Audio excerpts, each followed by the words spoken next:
Pemkot Makassar dan KPU Kota Makassar menyepakati anggaran Pilwali 2024 di kisaran 64 miliar rupiah. Angka ini turun sekitar 35 miliar dari total pengajuan KPU Makassar yang mencapai 90 miliar rupiah. Ketua Komisioner KPU Kota Makassar Farid Wajdi menyebut angka 64 miliar sudah disesuaikan dengan anggaran yang dibutuhkan untuk seluruh proses pemilihan wali kota dan wakil wali kota Makassar. Untuk kekurangannya nanti bisa ditutupi dengan dana dari KPU Sulawesi Selatan.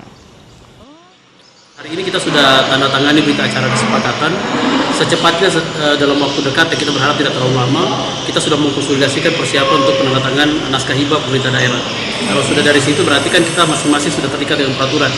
Ada Permendagri 41 tahun 2020 bahwa 14 hari setelah penandatangan NPAD, termin pertama itu sudah ditransfer kepada KPU untuk persiapan pelaksanaan pilkada 2024.